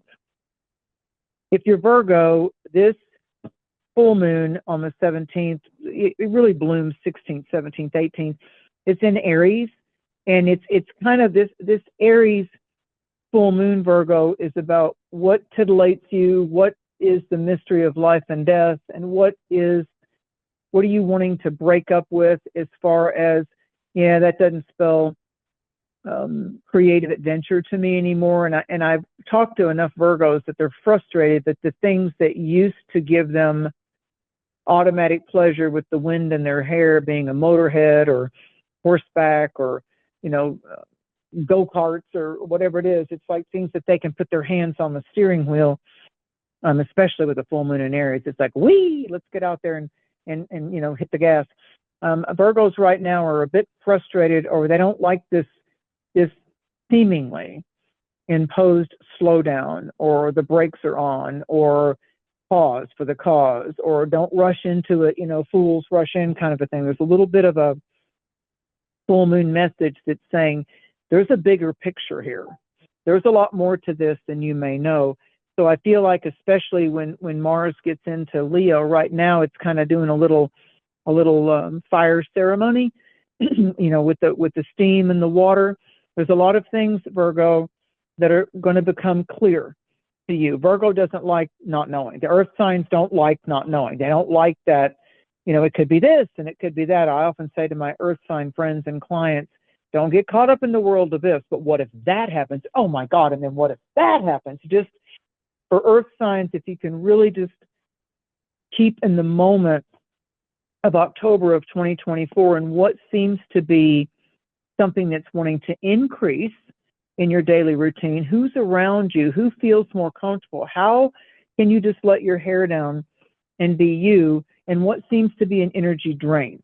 Like, kind of look at it that way. Full moons intensify things. And this full moon's hitting your 8th house, Virgo. Last month hit your 7th house. So you're still coming down and decompressing from the intensity of mid-September. And with that Mars going into Leo, when it pops into Leo, that's going to be doing a scrub-a-dub-dub in your psychological self too. And there's a lot of chains that will break in October for you. And Scorpio planets get along with Virgo. It has a lot to do with the head and the heart can align.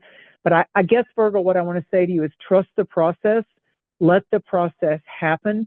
Take the necessary steps. Be content with you went a little further today, and maybe there'll be a week pause, and then you'll go a little further.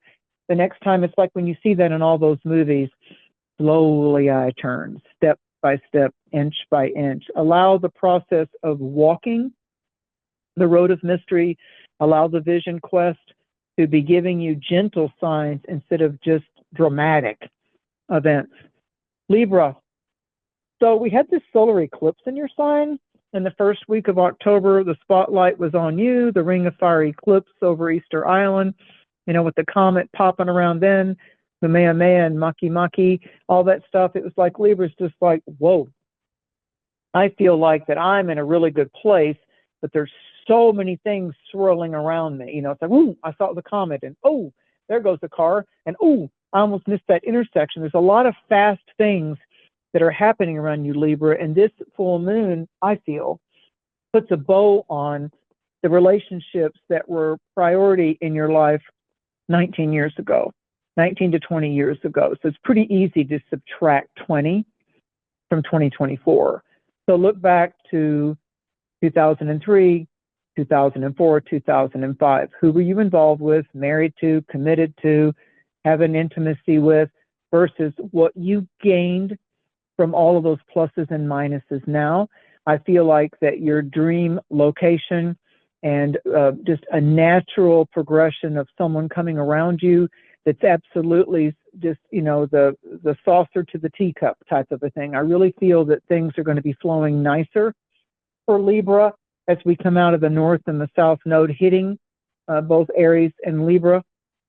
And I feel like that you're in a reward cycle. You're in a reward cycle, and everything, Libra, is pointing toward a significant partnership the closer you move into the summer of 2025. As Saturn begins to go into Aries and as Neptune begins to pop into Aries. So 2025, 2026 are huge relationship, partnership, advancement in consciousness due to someone that you're walking the good road of life with. So you're kind of wrapping up the old parts of you, and the full moon hitting your 7th house is like being willing to take a look at yourself and say, oh my God, that was so important to me then, and this is where I'm at now. I'm not going to be with anybody that constantly criticizes me, picks at me, tries to change me. I have gotten at least to the place over the last 19 to 20 years that I can love me as I am.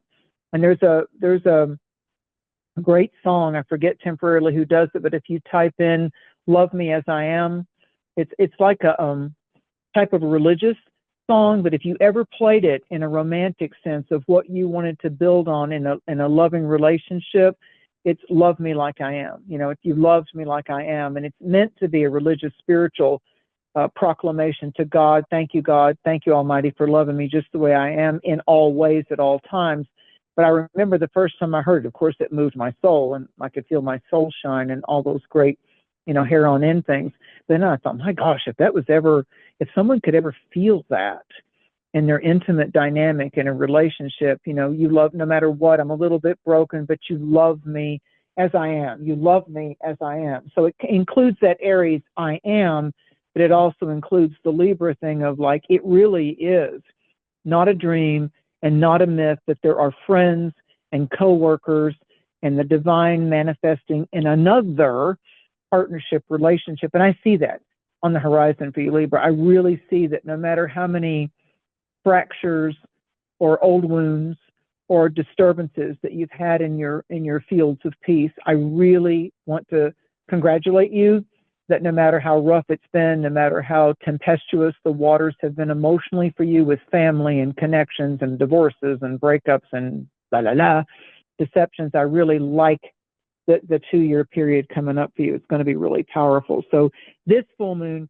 hitting your 7th house is, again, take it as Earth classroom, take it as educational, and probably the big message is, how you doing with you to you? How you doing with you, the inside of you, and what you're expressing out? Are you there yet? Are you able just to, as you show up, that's exactly how you feel, that's exactly the words that you want to say? Are you trusting it enough to just be fully authentic and transparent yourself? So Scorpio, you're coming into power cycles. Venus has been popping around in your sign. Venus is all about who you want to get close to, who you want to get naked with, who you want to, it's a different kind of vulnerability. It's about the tactile, the sensual. Is it the nice hot bath that relaxes you before bed, or that makes you want to snuggle with your significant other? Scorpio is about, the water that cleansed over you and let you rise stronger. And it also has a lot to do with kind of like DNA mixture. That's kind of, that kind of intimacy type of thing. Let me share my fluids with you.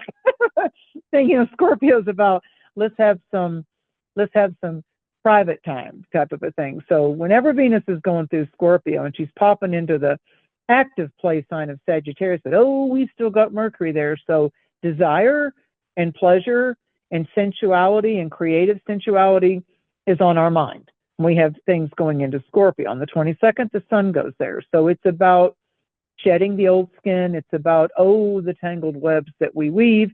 And it also has a lot to do with this full moon lighting up your 6th house. And so that has to do with your pets and those that you take care of. And it has to do with you feeling good in your own skin. And for a lot of Scorpios, it can have a lot to do with, I'm going to work more toward doing that with my talents and my skill sets instead of just that. So you may continue, Scorpio, with the actual career or educational benefits that you've given yourself through your schooling, through on the job, on the work training. But I feel like that life is going to offer you a different kind of stage, a different kind of theater production, to where you can take those talents into a whole nother level, a whole nother venue, a whole nother way of expressing them.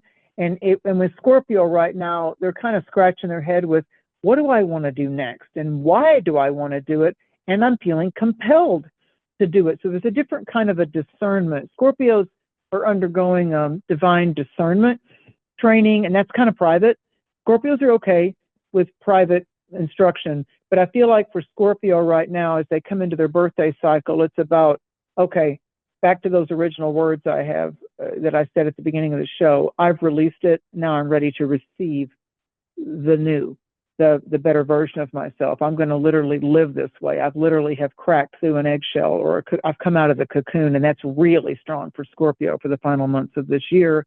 And I feel like that this Aries moon, with the Mars in Cancer, is allowing you to just be at peace with yourself. Just be at peace with yourself, and you're not going to let other people come in and be the vampires. Don't dress up as a vampire this year, Scorpio, for Halloween. Don't do it, because you don't want anything to do with those energy drainers or those energy suckers. Sagittarius.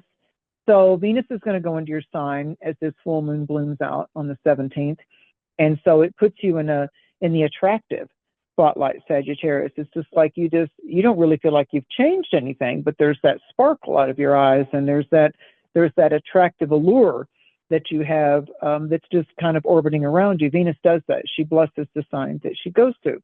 And you've got Mercury in Scorpio, so you're able to deduce, add and subtract whatever needs to be dealt with in your business world. And this full moon in the sign of Aries stimulates that creative dance that you want to do. So I do think Sagittarius is going to be wanting to jump into the arena of adventure, something different, more of that, less of this. Like I feel like they want out of the routine, period.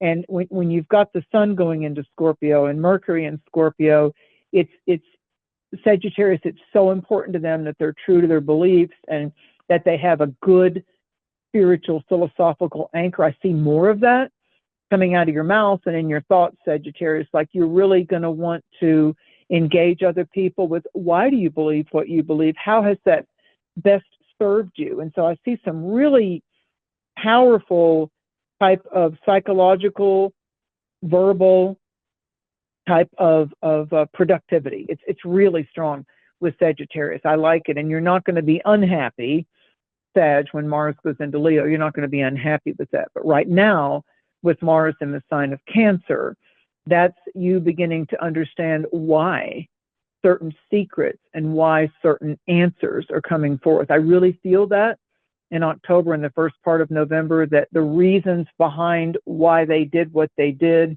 the reasons behind that was withheld from you, and solutions, resolutions and solutions as to where you had a break in your compatibility zones. I feel like that's beginning to be mended. I feel like that where there was a gaping hole, it's been mended and sewed up, and you're both better for the experience that you went through.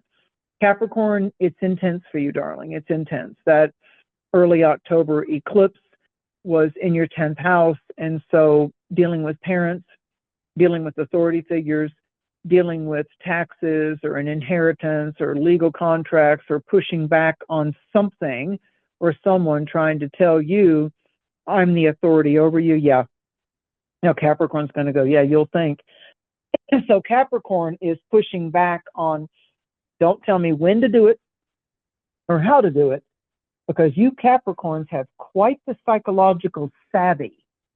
And you do your research, you bring the receipts, you don't even show up to participate unless Capricorn really knows, I know my subject, I know it well, and I will engage, and I will have the education needed to be able to follow through on this. Capricorn is a definite follow through sign of commitment.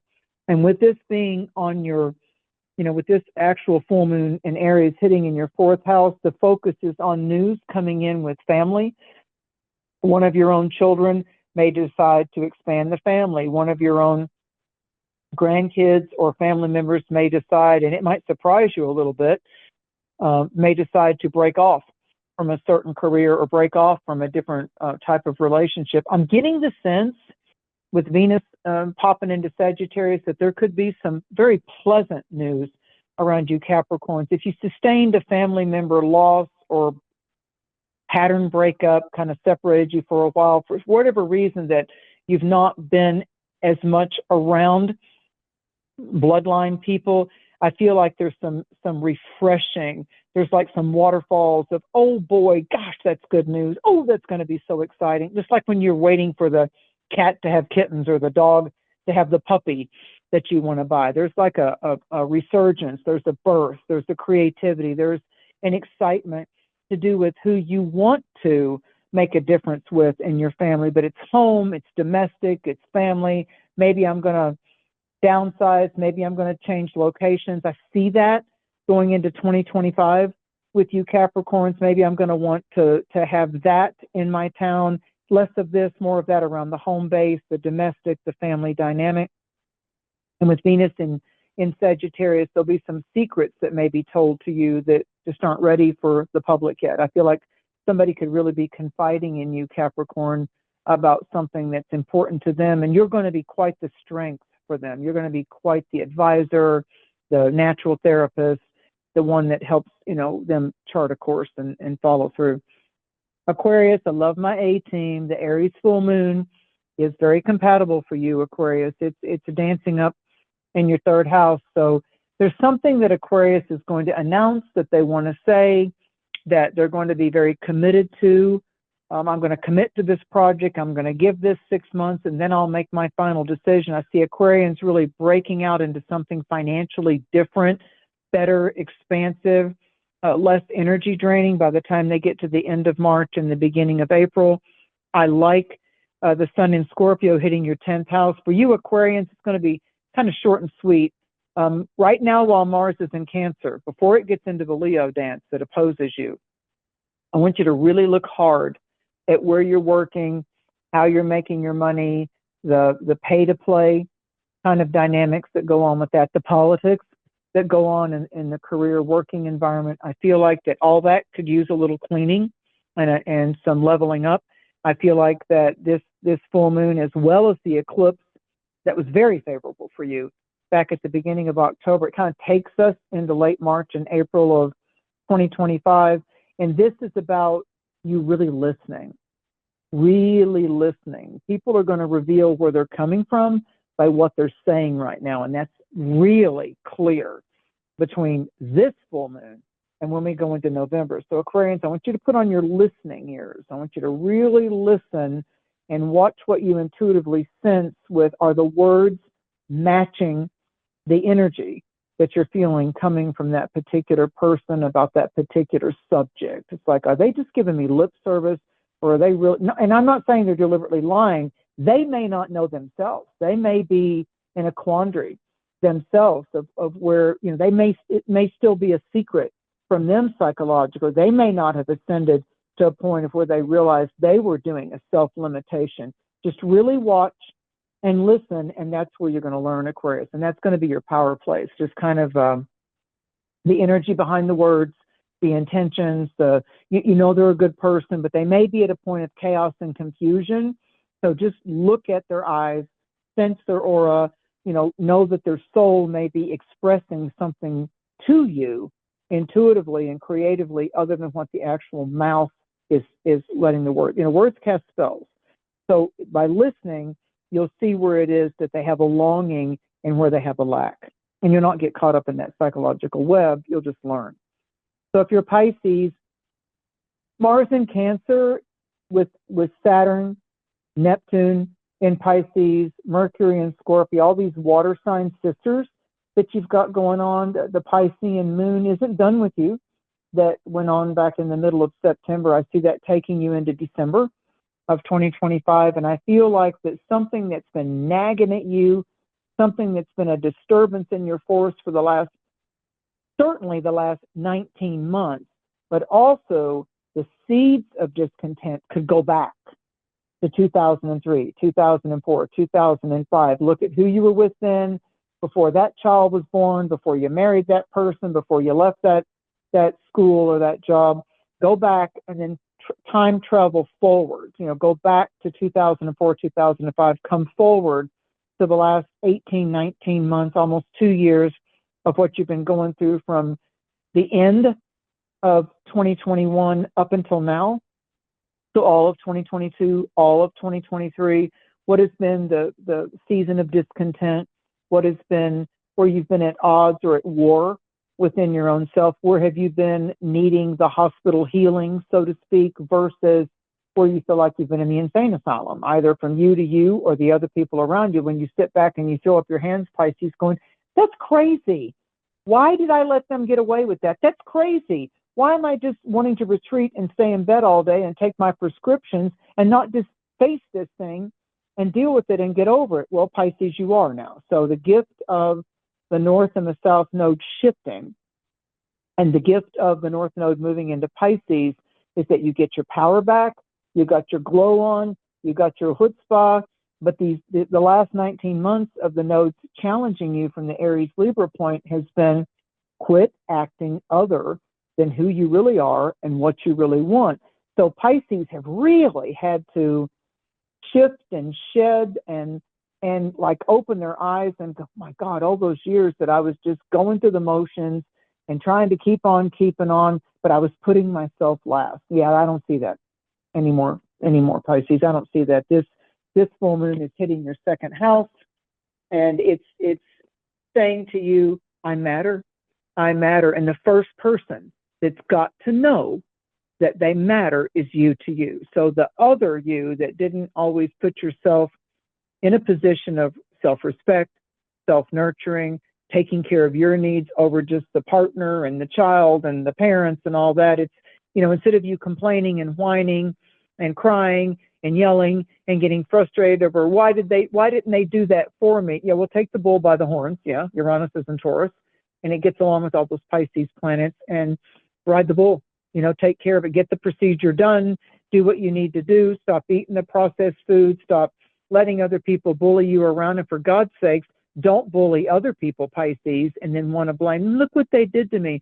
Because I'll say this about Pisces. The minus side of the Pisces people or the Pisces energy within our own charts is where we perpetually slip into being a victim. Because if we slip into being a psychological victim as one of our main archetypes, we're always going to, watch this, we're always going to manifest a perpetrator. Because how can we stay in the woe is me, you know, oh no, I'm in the maiden in the tower that needs help. If we constantly go into the victim, how could they do that to me? Why would they do that to me? We're going to manifest the perpetrator or the villain, so we can once again validate that I have a right to be a victim because look what they did. They didn't treat me right. That was wrong. I'd like to see you divorce that, Pisces. I'd like to see you break up with that. And the people that are good to you, the people that do treat you with respect, the people that do show up with you, shut your mouth complaining about the people and the others that don't. Really see those, the good lovers, the good friends, the supportive people in your life, and stop dragging them back to your suitcase that needed to be unpacked 19 years ago and this last 19 months. You're going into a whole new beautified version of your soul self, and there's a lot of soul shine that wants to come out. You are the best medicine giver, keeper that you're ever going to meet. So if you have to have a surgery, if you have to disengage from an addiction to a certain prescription, if you need to cut back on something, allow yourself to believe in your own self first instead of throwing up your hands going, I've tried, I can't help it, I'm addicted to the alcohol, I'm addicted to the pain pill, I've got to have the Adderall. Stop it. You're, again, the relationship with the other, words cast spells, and if you keep saying I can't do it, then you're going to manifest that. It's a yes universe. And if you keep saying no, I can't, the universe is going to go, okay, you're right. So for Pisces, I really feel between the middle of September of 2024 and as we go into the latter part of February 2025, there's a whole new you. And you're going to like the dragonfly and the butterfly. You're going to like the part of you that can be light enough in your heart to be able to not be so earthbound and be able to fly and just kiss the wind, you know, land on the leaf and be able to be the happy bee on the flower or the dragonfly that's skimming across the lake. I feel like there's a lot of lightness coming to Pisces, but you got to be the first one to believe it, and you got to turn the key and open the door. And it's important, Pisces. It's really important. And Mars in Cancer can help you. It can help you in this Scorpio season right now. So powerful for you to be able to break the chains that have been holding you back, Pisces. Oh, love it. I know a few Pisces who needed to hear that. So well done, Thank you, Mary. Nicole. Thank you, Nicole. Thank you. And much love to you, audience. I know Nicole and I so know in our heart and soul that these are very intense times. People have been divided since 2020. They're getting all divided with the possible U.S. election. And let us start the example of unifying and praying and meditating and doing fire ceremonies and baptisms and communions about thank you, Almighty I Am, for the absolute best leaders in the world for the country. Thank you for the fires of war being put out. Thank you that as Earth citizens, we the people stand for peace, and we the people will overcome. And we the people are incredible spiritual antennas of the force of change for good and grace. And we will receive, we have released our angst, our anger, the divisiveness. We will receive the grace of the Almighty across all cultures, all time and space, because we are here as agents of the divine, and we arrived with our earth birth with everything alchemical that we needed spiritually for our wellness, for our healing, and for our ability to dance with our highest aspects of self. Almighty I Am, Almighty I Am, imbue us. We receive the grace and the higher love and the love of light in everything that we do, including we breathe it every day, and I am grateful. Well, thank you, Mary, for that. And to everyone, this full moon in Aries is gonna feel a little triggering for a lot of us, but it's okay. something needs to change, and it will be your catalyst for change. And there is absolutely a portal of opportunity here for you to really leave behind the things about yourself, the way you engage people, the things that you haven't paid attention to for yourself in your relationships that you're finally going to be able to let go of if you so choose. So I do feel like this is going to be one of those opportunities for you to really break free of the things that have imprisoned you and allowing for the more authentic version of yourself to step forward, to engage in your relationships from that place, a place that's going to bring in more harmony and balance for you. So let's all wish Mary a very happy birthday on Halloween, sending you all of our birthday wishes, Mary. And of Thank you. course, if you'd like to book a session with Mary, you can go to her website, marydusina.com. I am leaving the link in the description below to book an appointment with her. And of course, if you'd like to work with me, I have all the links below on the different ways that you can work with me as well. And next week, don't forget, I have a very important announcement coming out on the podcast. You won't want to miss it. I was meant to release it the week before this one, but scheduling conflict, timing, it just wasn't able to work out, but it always happens in the right timing. So we're good with it. To everyone there, I love you. Mary, thanks so much for being on the show and for sharing your time and your wisdom with us today. And to everyone, we will see you next month for the full moon in Taurus. Yay! Trick or treat, trick or treat, trick or treat. Yeah. Let the tricks be treats. All right, everyone. Have a great week and stay cool coming up into this heated season. Yeah. Choose your moods wisely and your words even closer. Exactly. All right, everyone. Have a great week and we'll talk to you soon. Thanks again for joining me for another show on the Enlighten Up podcast. I love you guys so much for all of your continued support. So remember to raise your vibe, find your tribe, and be open to the infinite possibilities held in the mysteries that surround us all. Thanks again for sharing the show with your family and friends. And if you're new to the show and you need to find out more information about me, please head on over to my website, NicoleFrolick.com, where you can join my newsletter. And please follow me on Instagram, Telegram, and YouTube. Keep your light bright, and I'll see you next week.